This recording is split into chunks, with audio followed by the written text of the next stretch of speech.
evening, everybody, and welcome to our seminar on how to have better sleep. It's one of those subjects that you feel like sleep should be so easy, but actually it can be really tricky, and it can feel really isolating when you're lying there, not able to go to sleep or get back to sleep. So we really wanted to highlight some of the ways we can improve our sleep.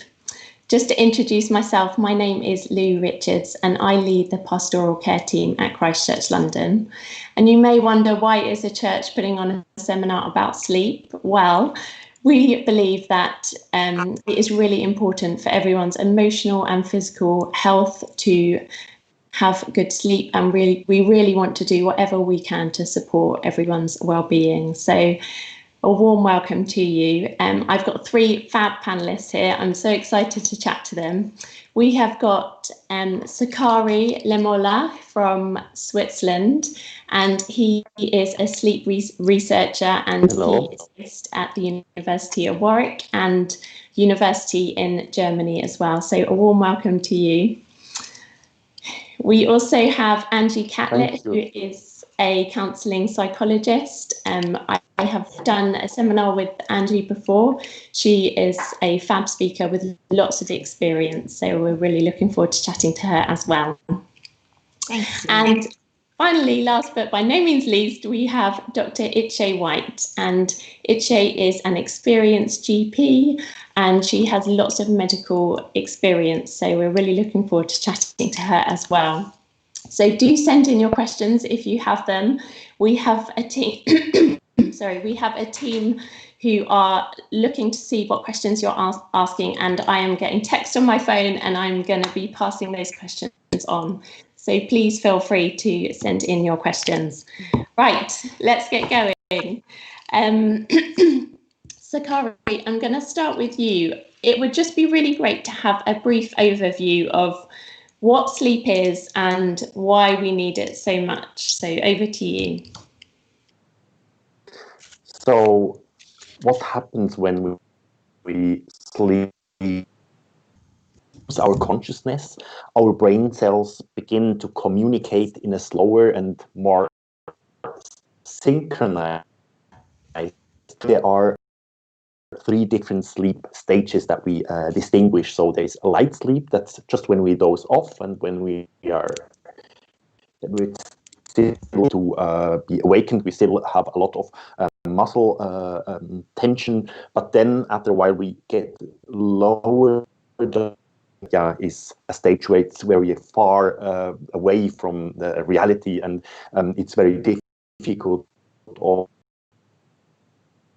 to wake. And then the third sleep stage is REM sleep. That's when we dream, and when we and during REM sleep, this is also called paradoxical sleep. That's when the brain is in a stage that is quite awake, but still we are asleep, and our brain is trying to make sense of things that we can. So that's the stage when we are dreaming. So coming to your question, why do we sleep? This is a very question, and it's a very difficult question when we compare, for instance, why do we eat? Of course, we have to eat because we need why do we breathe? Why do we drink? These are easy questions compared to the question, why do we sleep? A very essential role for our well-being and mental health, and short and poor sleep affects our health and our memory.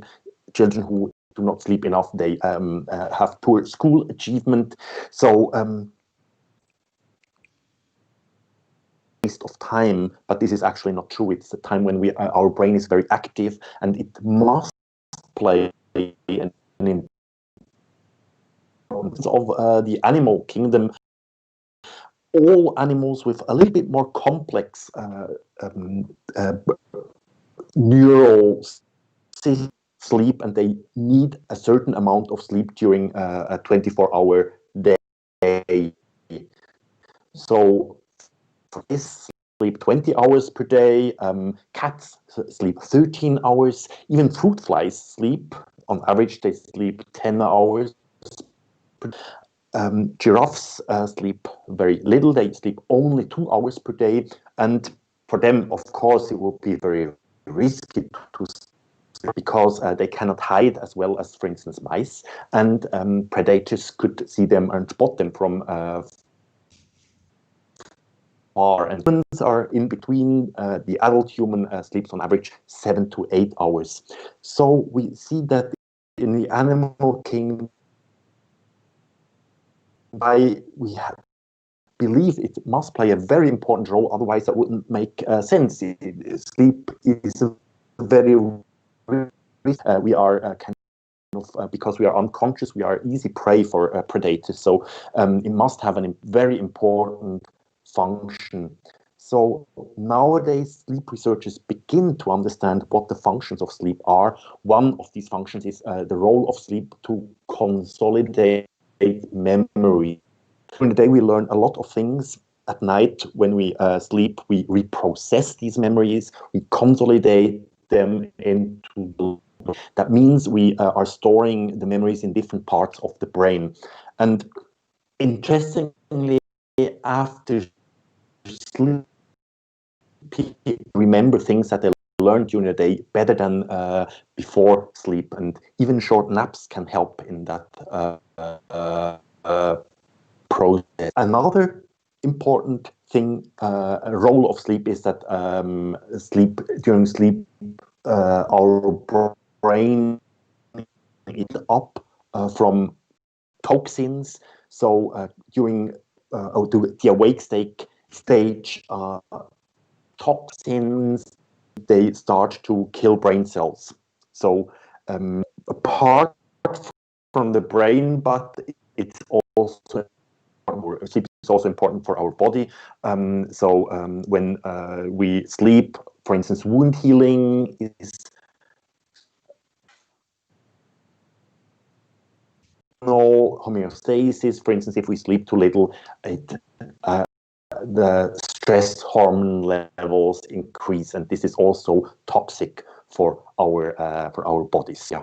So to give you a brief overview of the functions of sleep. Thank you, Sakari. And it just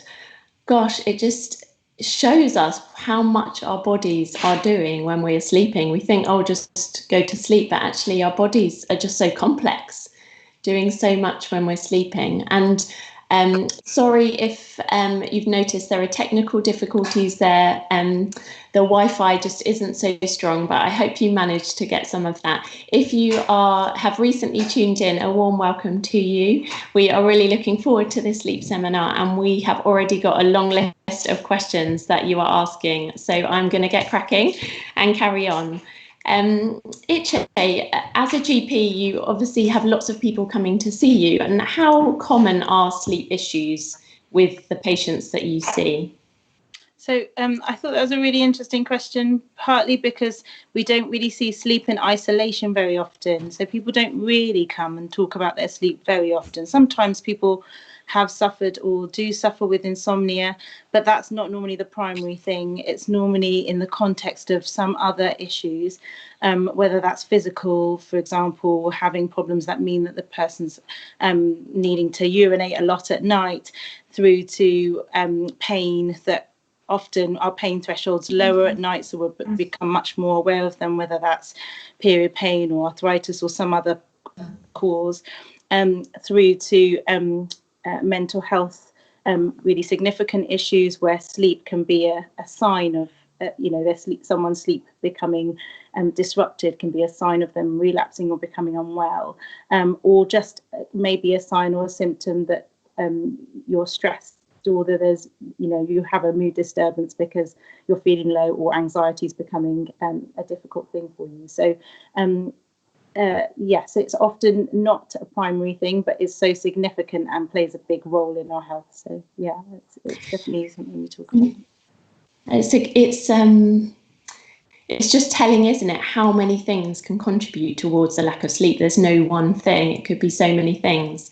And Angie, a few people have sent questions in about what do we do when we either can't get to sleep because our mind is racing and we're feeling anxious or particularly stressed, or we have some sleep and then wake up and can't get back to sleep because there's so much on our minds. Can you give us a few kind of thoughts and maybe coping strategies for that? Sure. Thanks, Lou. I think it's such an amazing question. And even as Sakari was talking, it reminds us again how interconnected our bodies are and how significant sleep is in so many processes. And, you know, when it comes to having trouble falling asleep at night and then staying asleep, it's important to remember that our stress response is very much sort of linked with the sleep-wake cycle. And that's because there's a hormone involved in both called cortisol. And many of us might have heard of cortisol. It's that sort of stress hormone that's often linked, and we know it's the hormone that's released when we have this sort of stress response in a situation. But it really is, it's an amazing hormone in that it helps to enable alertness and stimulates our body. And that is therefore, you know, cortisol plays that part in helping to enable the wakefulness part of the sleep-wake cycle. And interestingly enough, cortisol does follow a rhythm, and this is important to understand in our bodies because it helps understand, you know, what's going on for us as we're struggling to fall asleep or when we do wake up and can't get back to sleep. And this kind of rhythm of cortisol in our body sort of slows down towards you know, the evening and into the night, as you might imagine, as one's getting ready for that sort of sleep state. But then it starts to increase into the morning, and then it sort of peaks, not for everybody, but for many people, it sort of has that highest level in the morning, and then again it starts to gradually reduce down towards bedtime to make way for the kind of sleep hormones like melatonin, for instance. And what's important for us to realize is that when that system is interrupted, it will affect our sleep. It will affect, you know, our sleep will also be interrupted. And so when we're experiencing chronic stress or, you know, elevated peaks of stress, we have these differing, you know, exposure to cortisol in our body, which interrupts that kind of sleep wakefulness cycle. And so the first thing that I would say is, you know, maybe in the immediate term, if you find yourself struggling to fall asleep at night or waking up and finding difficulty to go back to sleep, I think the first thing I'd say is that we really need to calm that stress response in ourselves. And there's many techniques out there. There's progressive relaxation. You might have heard of that. It's one we can look up on the internet, but you sort of tense your muscles and then you sort of release them. And you do that progressively throughout different parts of the body. But another one that I might just mention this evening, which I think is really helpful, and I find it really helpful with working to try and help alleviate stress, is something sort of what we call the sort of hand on heart technique. It's kind of a combination of hand on heart and deep breathing.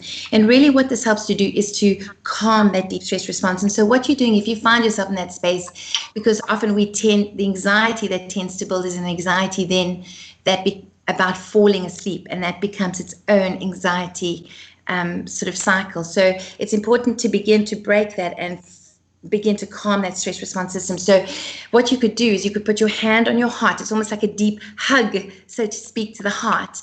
And imagine your deep breaths as if you're breathing deep into the core of your heart and you're sucking in a deep breath into that space. And what this part of this process is about is it helps to release some oxytocin, which is another hormone that helps to calm that stress response. There's neurons in the heart that help to release that. And it's almost like giving that holding and that hug to the heart and that breathing into that space, whilst also having deep belly breathing. So if you're lying on your bed and or you maybe find another space out of your bed, if you've been in there too long, to find that deep breathing into the belly. And what that does is as your belly expands, is it then again signals to the brain to enable a bit more of a relaxation response. It helps to calm that amygdala and that stress response. This is really important because sleep onset has to enable calm, and you know, an ongoing sleep has to have that place of calm. So that's one technique. I think it's also important to address what the stress is in your life, and to think of that. So that's a little bit more in a longer term, where you might begin to ask the questions, what are some of those triggers of my stress? What are the things that are enabling stress? And you might want to think about that on a daily basis. So where you, not right before bed perhaps, but maybe at the end of a day, one on a commute home, where you might begin to process and say, how has my day been? Where have my stress level been, and why? So to begin to understand the process of those triggers and begin to make sense of that anxiety. And this is really, really important. And, we could talk a little bit more about it need be. But one other technique that's really helpful is mindfulness. And this is part of what breathing does. If you take a good amount of time to breathe deeply and focus on that, it brings you into the sensations of your body and into the present. Because an anxious brain can often be sort of a future-oriented brain, where you're racing ahead to the what-ifs or to the what-if-nots. And it helps to ground you back into where you are in the present state. And if you need some more help with that, there's amazing apps out there. One is Headspace, that can really help to get you going in this experience of mindfulness. It really does help to calm that stress response and helps to switch on that prefrontal cortex, which helps to regulate emotion, etc. So practicing mindfulness on a daily basis, maybe 5 minutes when you wake up, or 5 minutes, early in the evening, can help to induce some of those calmer states that prepare you for sleep. But also not to forget to process what the triggers of the stress might be.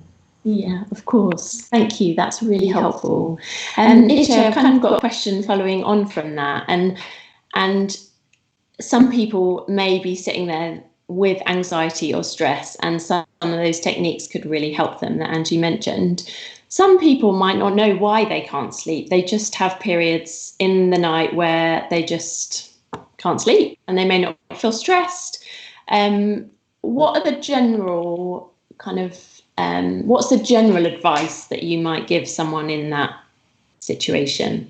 Yeah, so I think following on from what Angie said, it's really important to kind of understand our body clocks and this circadian rhythm that we have, and how the biggest cue for that is actually light and natural light. And it's why it's become such a sort of buzz thing around using your phones at night and being stimulated. And obviously we're kind of living in this very connected world, and we're constantly bombarded, and at this current time it's even more so at times.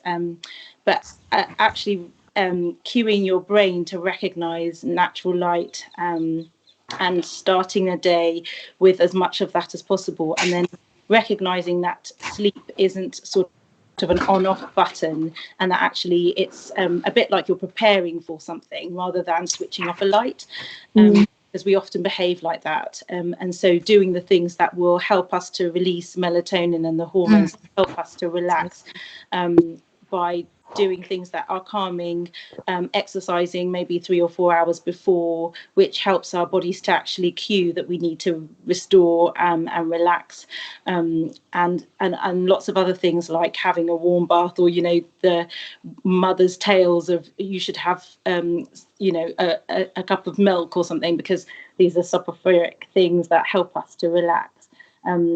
We talk about that as sleep hygiene, so this concept of looking after your sleep. GPs will often signpost people to think about some of the things that are affecting their sleep in a bit more of a broad way. So thinking about your environmental factors, and then thinking about your lifestyle things like exercise, and also other things that might be impacting you, like alcohol or caffeine, and things that you might not realize are making you stay up or impacting your sleep, like what time you eat, having a couple of hours before going to bed after you've eaten. There are lots of different elements. So I think one of the things we do is through some of those elements, and also signpost people to some helpful sites like the Sleep Health Foundation that talk about sleep hygiene in detail, and you can start to reflect on, what areas maybe could I be looking after my sleep better, because like you said, it may not be stress specifically or something that you can identify immediately, but when you start to review those things, you realize, actually I'm having quite a lot of unnatural light, which is cueing my brain. I'm having caffeine, which is replacing adenosine that would normally cue my brain to sleep. All these things that can be quite helpful. They sound really basic, but they can be quite powerful. Well, I know what you're saying about it can sound basic, but only recently I read something about caffeine and then I cut it out from midday. And oh my goodness, I sleep so much better. I never realized that caffeine would have such effect on my sleep, but it really did. And since I've stopped caffeine after midday, I definitely sleep better. So I think some of those sleep hygiene kind of suggestions are really helpful. And thank you, Iche, that's so helpful. And Sakari, I want to turn to talking about children and sleep. Could you tell us a little bit about what your research has shown about children and sleep? So our research on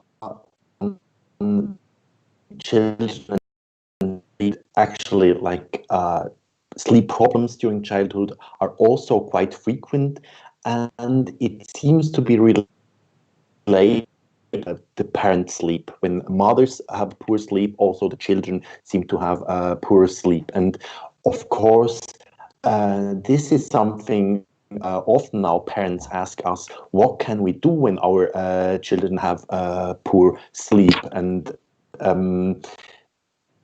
it, of course, depends on the age of the children. In younger children, bedtime rituals are very important. Or, for instance, a baby massage for all the children. It could be telling a story. Important that it's better to have like a more quiet activity which the children and the parents do together, and foster a feeling of security for the children, which is very important for them to feel the security at home in order not to be afraid when parents leave the room, for instance.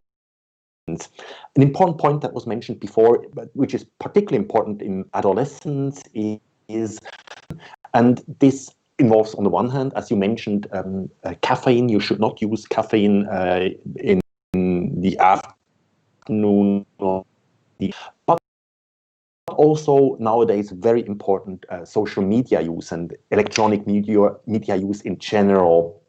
What our research found is that teenagers who use their smartphones in their beds, they tend to have shorter sleep and also more sleep problems, which in turn is related to increased levels of depressive symptoms. So media do to your sleep. So electronic media and particularly social media use is also called, so they are kind of the flat screen from smartphones or from TVs. It emits this type of light which is in the blue wavelength of the light, and blue wavelength is has a particular our ability to secrete melatonin, the sleep hormone, and this actually makes us we become night owls if we have too much blue light in the evening, and that's exactly what do with us, and they suppress our melatonin secretion, and this is apart from caffeine consumption, sleep hygiene, which is very important. And it doesn't only happen to work in children like this and in adolescents, it's also in adults. So we should be careful with using the smartphone in bed or watching Netflix when we are sitting in the bed. Yeah. Very tempting to do, but I understand the science behind it. Thank you, Sakari. Angie, I mean, I had a specific question about children and nightmares, which is just awful to see your child go through repeated episodes where they're waking up upset in the night because they've had nightmares. What advice would you give to someone to a child or a parent about this? Well, I think, as Sakari mentioned, I think in the beginning that, dreams are our way of processing information, experiences, emotions in our day. And obviously, where some of those might be painful or distressing or difficult, then the dreams we might experience because of them will be frightening. They'll be like, nightmares.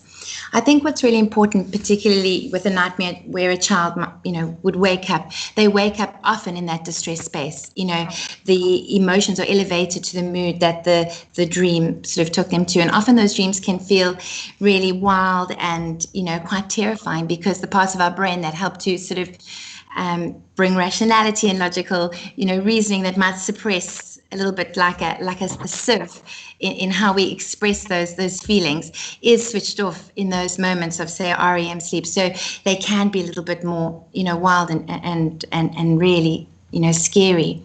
I think the first thing is really that we need to help soothe that distress for a child. So what happens is that when the emotions are upset, we call that emotional dysregulation. And the most important thing as a parent is to come and give your presence to your child, to enable them to soothe and to calm that stress response system. And, what they're feeling, this is what's really key here. There's both the feeling and the story they make of what they're feeling. So even although the story they make, the dream they might tell may not make sense, and it doesn't maybe to us even seem terrifying perhaps, but the feeling is always valid because they feel it. So you want to get with them into that space. You want to help soothe their feeling by validating where they're at and bring a sense of calm until they find their way back to feeling safe, to feeling contained again. So you might say, so you calm them and soothe them, and you might say something like, I can really see that you feel so scared right now. I also would feel scared if you to know that I'm with you right now, and at home in your room you are so safe. This is the safest place where you can be. And so you want to validate them and reassure them, of that safe place. I think what's kind of the next thing, and maybe not necessarily in the moment, we want to get them back to calm, help try and find them back to that place of sleep again. But the dream is telling us and alerting us, the nightmare, that maybe there is some unprocessed emotion from their days before or their waking moments, and we might want to go to it the next day and help them figure out what was going on and why. What were the experiences that have been difficult or painful or distressing or whatever for them, and help to try and understand that with them. I think also, in adults particularly, and in children too, it can also be where those dreams are reoccurring, those nightmares are reoccurring. We also would be looking to see, is this a re-experiencing of trauma in any way? We want to understand, even though it might be symbolic in some way and not an exact representation. So, where they are reoccurring, we might want to understand, is there any trauma links in the day that we might need to really think about and process? But with your child, to process what that experience, might have meant. And a good thing to do with dreams, and research has shown that you actually can rework the content of your dreams. Isn't that interesting? But it really does work. And if you can, take that bad dream and rework a new narrative, almost, write down that dream that you've experienced, but then rewrite a kind of positive ending, where you actually think about the imagery and the feelings and the emotions, and you take some time to almost rehearse what that looks like and talk about it with your child, a new kind of a story and a new narrative. And if you do that again before bed with them, it actually can bring a new dream experience for your child. And that's really positive. I actually had an experience of this recently where my 4-year-old daughter had a nightmare about a shark eating her in the sea. And so we spoke about it the next day and processed it, and I sort of introduced the idea to her that perhaps sharks have sensitive noses, and you give it a good old punch on the nose, it would just swim away quickly. So we spoke about that and what it might be like, and she practiced her punch. And amazingly, the next morning she came to me and she said, "Mommy, I had this dream about a shark. I punched the shark in my dream." And so I think it doesn't always happen that easy, and some dreams are quite hard to shift. So might take some time to do that, but soothe the feelings, process the kind of underlying experiences and emotions, and also look at ways that you might rework the narrative of that dream and re-image it in a way that can shift that content for a child, particularly if it's reoccurring. That is so helpful and so fascinating. I never realised that. And I guess, can the same apply for adults who have night? Absolutely. Yeah. Absolutely. There's been some amazing studies through Harvard that have shown this exact thing. And if you can take, that sort of 10 to 15 minutes to almost do that mental imaging, that rehearsing of this new sort of story or narrative with a positive ending, and you can take some time to practice that, and then again before bed, for a few minutes, it really can bring about sort of a new dream experience. Wow, that's really interesting. Thank you, Angie. I've just had a question in. I've got into a really bad habit of going to bed at 3 a.m. I don't mind going to bed late, but that's because that's just how my rhythms are. But I do need to rein it in a bit. How do I break this habit? That's a good question, isn't it? It's so easy to do. You end up watching something and just lose track of time, and then your whole body clock is out of sync. Ichi, do you have any thoughts on how you can change? Can you change a daily rhythm, and how would you go about that? Yeah, I think you can. I think you can. I think it is about recognizing it will take some time sometimes, and that it's okay to have the one-offs.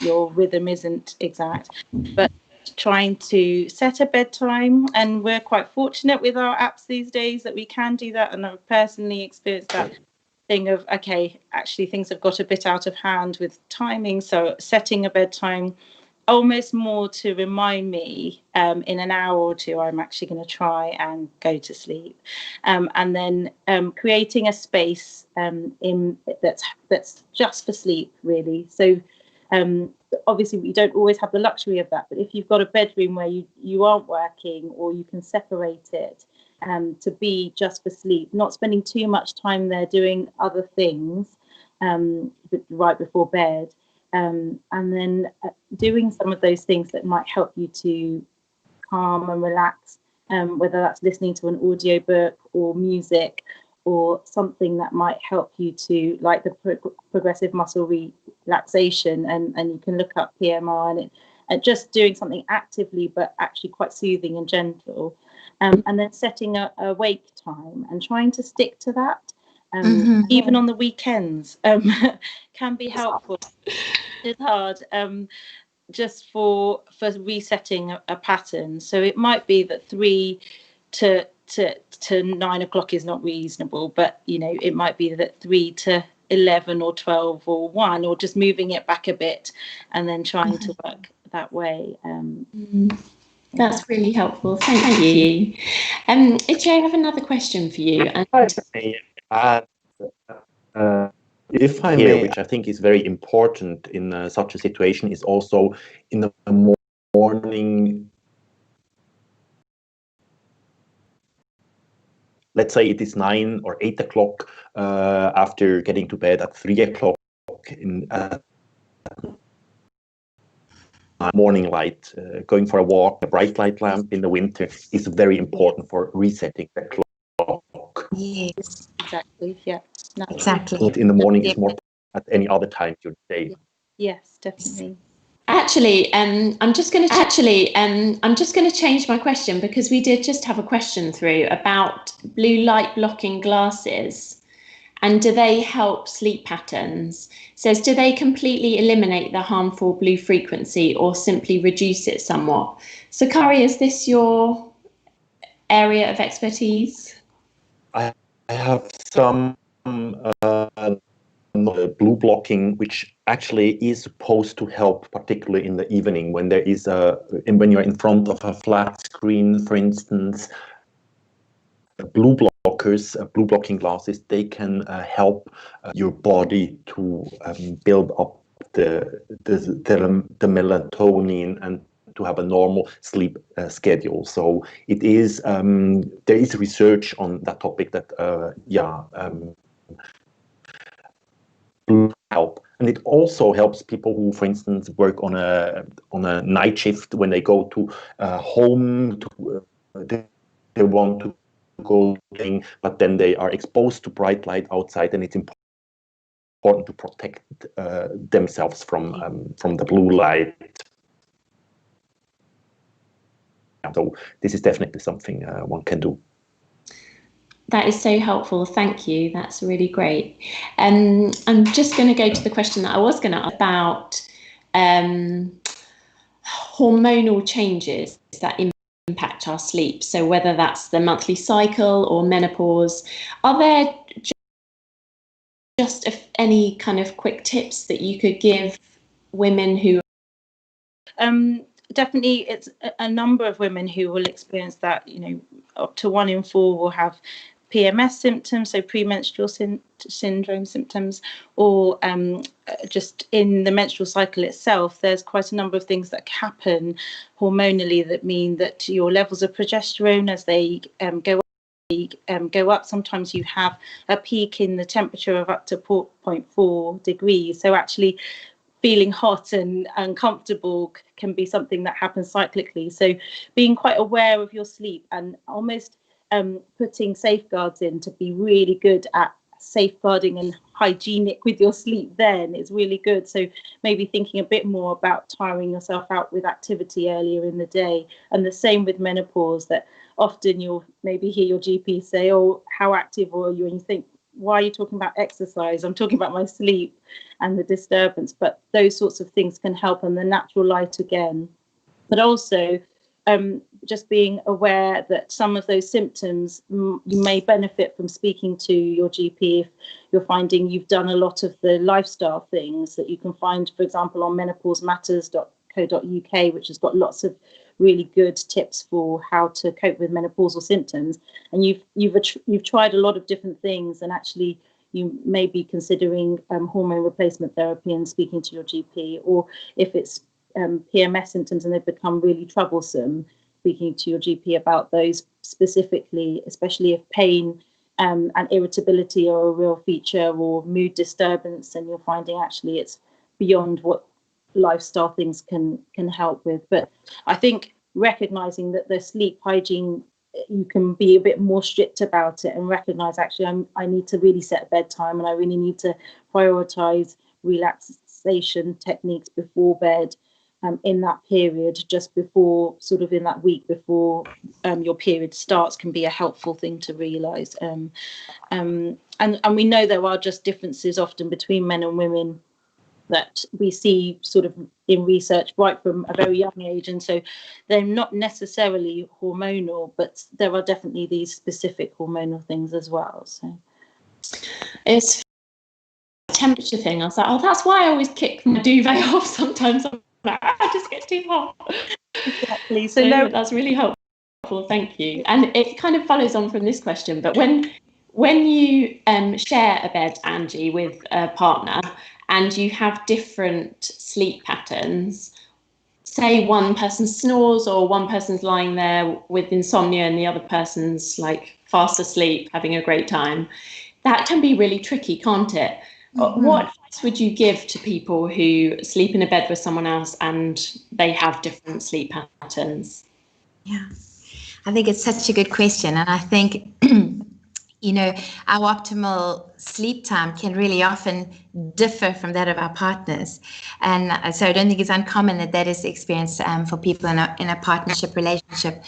I think what's really important to think about is what might some of the, if you're thinking about going to bed together, for instance, where some partners, realize rather than lying awake, the one partner might get to bed earlier and the other one later, etc. I think what's quite helpful to realize is what are some of the natural benefits of going to bed at the same time for a relationship. So if we're looking at the kind of the impact of that experience, it's really some of the positive benefits of that, to understand them and then look at ways that you can include that in your relationship experience. So for instance, the idea of, say, you didn't mention necessarily maybe people going to bed at different times, but I see that as a pretty big one where people may not. And I think, for instance, one like Pillow Talk, where you get to process some of the emotions of the day, there's that more reflective space at the end of your day.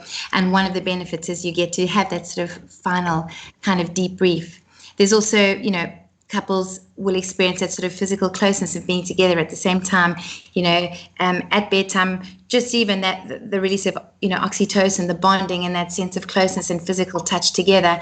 And also, obviously, it gives the opportunity for, more natural opportunities for intimacy, sexual intimacy in couples. And these are very important experiences. So when you see these different sleep habits, often it can begin to result in that space where partners do tend to go to bed at different times. And it's really just important to understand what does that experience naturally enable, and to ensure that we do put that into our day. I think it's also important to understand what does that experience mean to each of the partners. So it's really about the quality of the emotional engagement that the couple goes through around this particular topic. So it might cause frustration, it might cause difficulty, it may give a sense of alienation in the relationship or whatever. I think what's really important is to find the way to obviously talk about the experiences and what does being in bed at the same time mean for each party, and understand, are there any needs that aren't being met, to ensure that those needs are obviously being met. And then, rather to ensure that the experience is positive, find ways to make it work. So whether it's being in bed at different times on different nights because one can't go to sleep at the same time, but then finding some of the nights of the week where you are able to do that together and you find sort of a mid-ground where it does work. I think the most important thing is understanding the benefits of the experience towards closeness in the relationship, and also what are some of the unmet needs that might happen when those experiences arise, and giving couples the opportunity to engage in those conversations so it brings them closer together rather than causes niggles in the relationship and drives them further apart.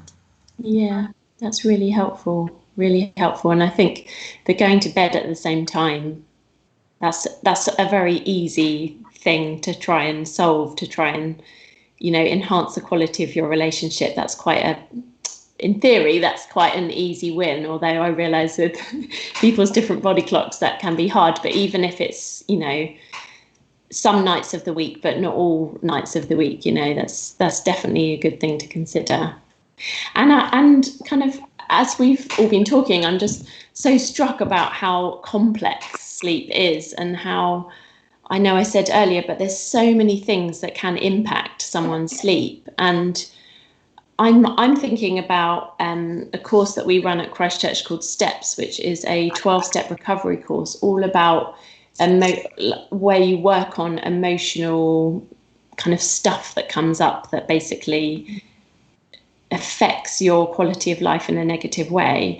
And yeah, I guess I'm just thinking that could be a really good way of kind of dealing with some of the things that can get in the way of sleep, some of the emotional issues. And Iche, I know that you've done Steps in the past, and as a GP, you see people who struggle with sleep, and you've done Steps. Could that be something that might help you struggle with sleep, and in what way? Yeah, I think so. I think we talked about stress and the cortisol response, and if there's chronic stresses or things where somebody is recognizing that they just need help to break a pattern of behavior or emotional response to something, that actually that's quite an enduring and deep way of addressing something like that. So there's the sort of alleviating the symptoms that you feel when you're stressed or anxious, but to kind of get to the bottom of some of this,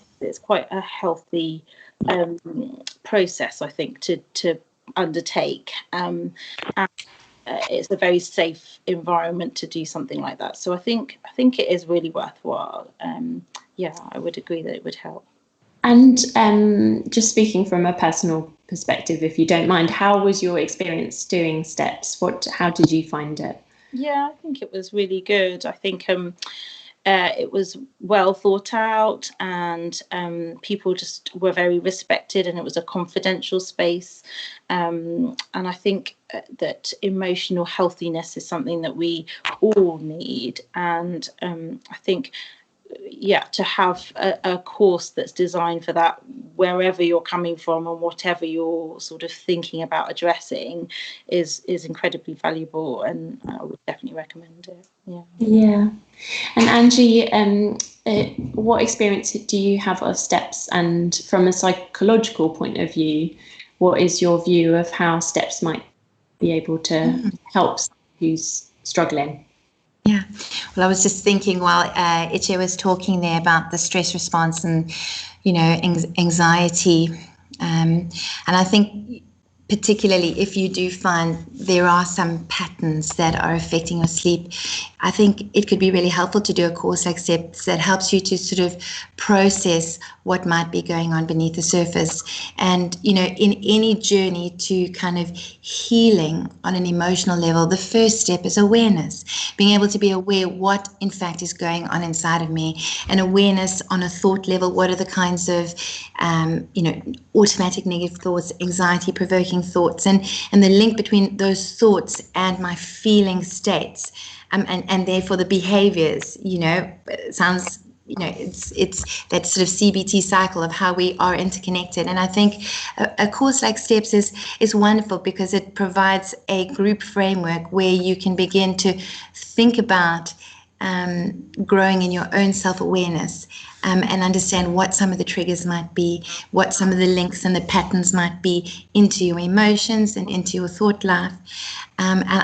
It can only ever be really a helpful experience. From that, you might have a deeper sense of where some of the difficulties lies, and having a deeper processing experience like in psychotherapy might then be helpful. But I would suggest it's a really wonderful place to start, begin to uncover and grow in your self-awareness and being more self-reflexive as to what on an emotional thought level might be affecting sleep and just emotional well-being in general. Yeah.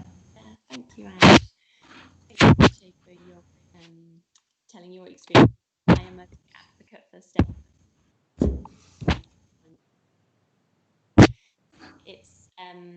It's suitable for anyone of any faith or none. We use it's based on the biblical narrative, but there is no pressure to believe in that at all. In the traditional 12 steps model, there is a higher power that people refer to. So in Steps, we refer to the higher power as God, but you are very welcome to use your own higher power. We've actually got an introduction session coming up on the 23rd of July at 1:30 or 7:30, I think. There should be a slide coming up for you to see, and you can email info@stepscourse.org. My friend Polly actually mans that email address, and she would be really happy to give you any information if it is something that interests you. So I've got another question, not Steps related, but another question, and that is, does broken sleep affect the overall sleep quality, or is optimal sleep focused around the length of uninterrupted sleep? Sakari, do you have thoughts on that? This is a difficult question. What is optimal sleep, and what is an ideal sleep? Normally, it depends what people, they don't need very long sleep, but they still feel that in the morning they are refreshed, that they are, and then we would say that person had a good night of sleep.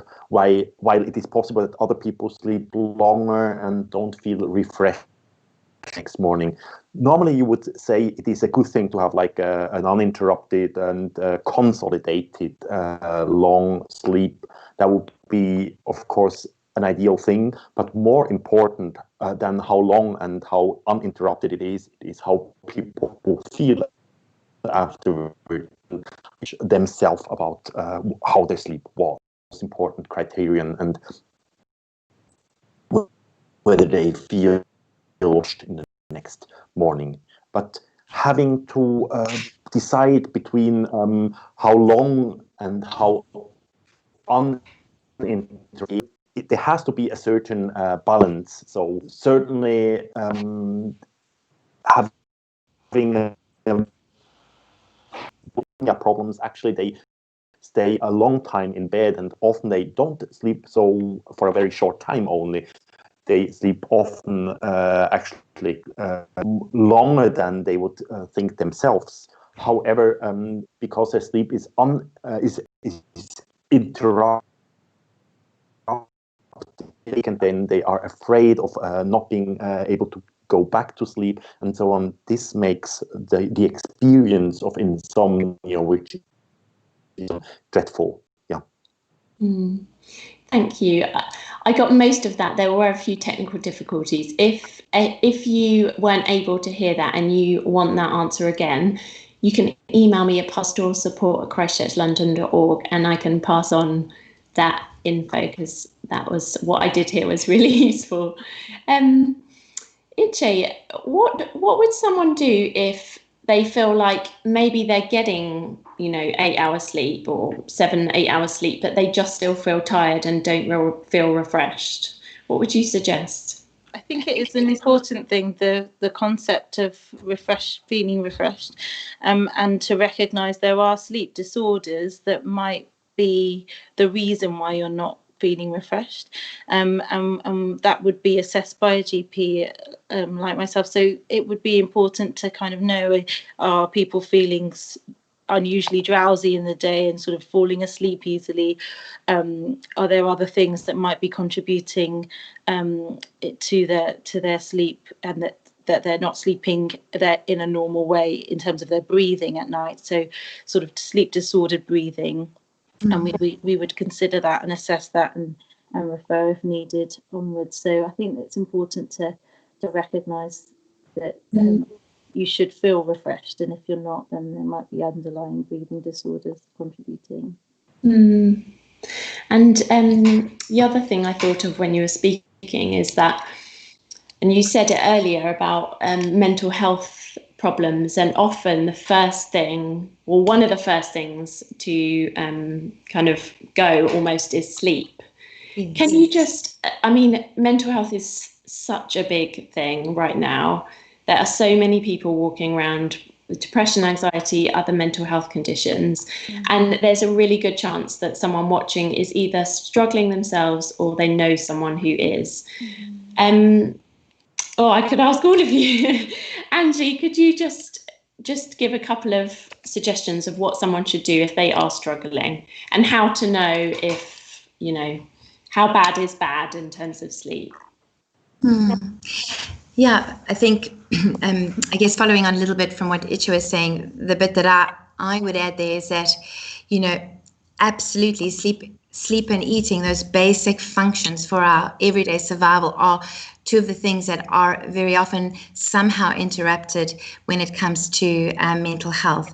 So I guess I would begin to think about, has there been some disruptions in your usual amount of sleep you're getting? Do you feel the need that you have to sleep longer, where there's a loss of energy, a lowness, a downness of mood? I'd want to understand what is accompanying that shift in sleep, or that need for more sleep, or on the other hand, it could be a reduction in the sleep. What are those sleeping patterns look like, and has there been a shift in them? And if there's been that shift in sleeping patterns, but also there's been there's the inclusion of elements in the person's mood, I would want to understand that, because sleep and mood have that they affect each other sort of both ways. Lack of sleep will affect your sense of emotional well-being, and often can precede the onset of depression and anxiety. So if you are wondering a little bit about where your sleep is at the moment, I'd begin to think about, what is the state of your mood on a day-to-day basis? Does it seem low? Is there a sense of hopelessness, and are you crying more usually? Is there a lack, a loss in interest in other activities, or usually, interesting activities in your life? And if you feel like it's accompanied with that kind of lowness of mood in some way, I definitely would recommend going to see your GP and talking a little bit about it, to understand that could be something to do, around experiencing depression or dysthymia, or one of the elements of low mood. When that's accompanied by anxiety, I think it's really important to begin to take stock, how impacted is your sleep, and what is the impact of that sleep on your day-to-day functioning? It's the subjective experience, a little bit about what Sakari was talking about, how you perceive that, that subjective experience of what your sleep has been like. And I think where anxiety is high and sleep is affected, we've spoken a little bit about how you might begin to think about that, but it could be helpful to see someone if it feels like on a day-to-day basis, in a period of 2 weeks that your sleep is really low but anxiety levels are really high, and begin to maybe seek some advice to begin to think a little bit about what would be helpful for you there. So it goes back to dealing with that stress and anxiety that might be affecting the sleep as well. Ichechim, do you have anything to add from what Angie was saying? I think that going back to sort of taking stock and reflecting on all those things that we talked about in terms of sleep hygiene in place, and yet the person's still feeling that they're not refreshed, and you can sleep too much as well, and that can be a sign that things aren't going so well.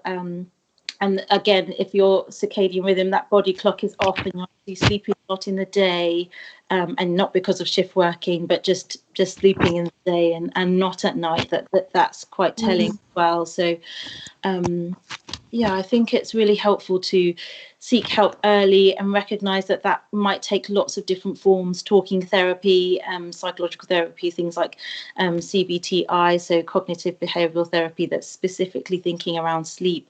There are lots of different ways that you can be supported, and to recognise where you may be using other things like alcohol as a sedative, but it doesn't actually provide or support that REM sleep, and actually can leave you.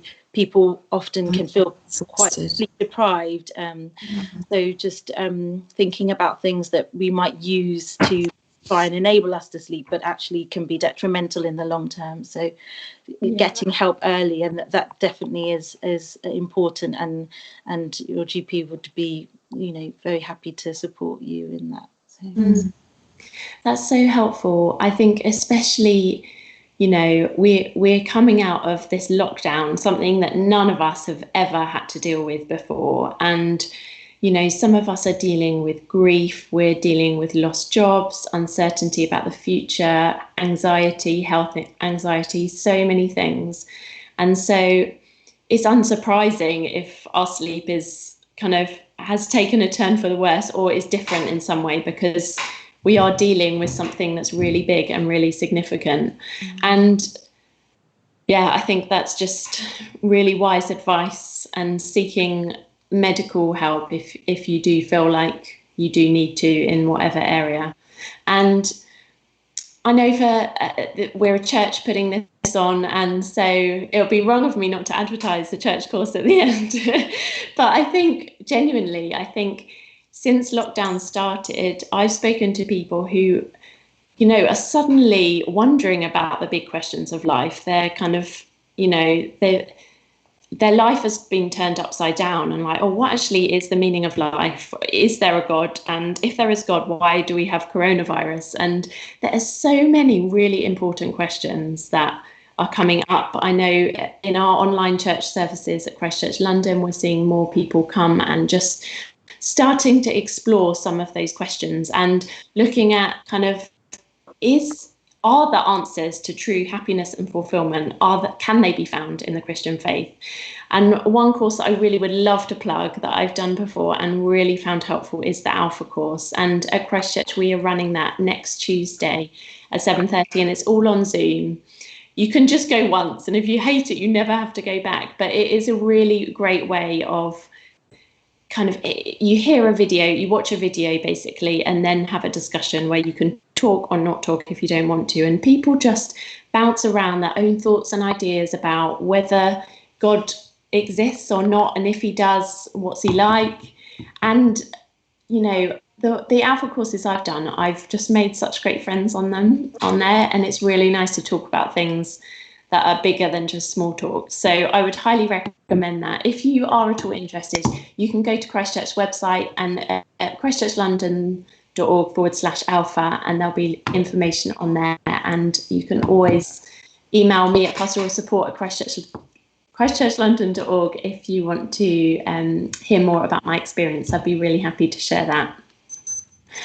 We have come to the end now of our sleep seminar. This has been so fascinating and interesting. I know I've got a whole load of new tips, which is really helpful.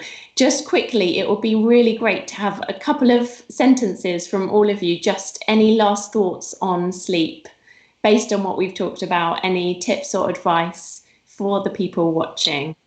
Angie, can I start with you?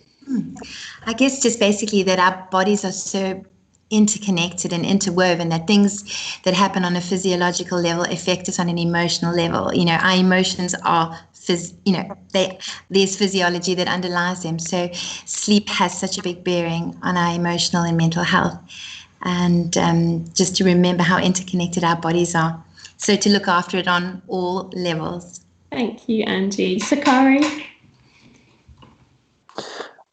I would like to come back to what Ichi just has said. It's very important if someone suffers from poor sleep, difficulties falling asleep, for instance, to get treatment, medical help. CBTI, cognitive behavioral treatment for insomnia, is very powerful, and it is these problems. Yeah, sleep medication is prescribed, although one could come to a solution with cognitive behavior, which would be more sustainable and leading to our aims. Yeah. Thank you, Sakari. That's so helpful. And Iche, you got any final thoughts? Yeah, just in that kind of recognizing how interconnected just our lifestyles have such a huge bearing, don't they? And just to kind of recognize that when you are eating well and thinking about your exercise and your mental health and trying to carve out space to do all those things, that actually you are supporting your sleep and in turn making yourself healthier, and that you're modeling that as well for others and for the next generation potentially, and that's a really powerful thing to be doing. So yeah, just that sleep is really important. It really is.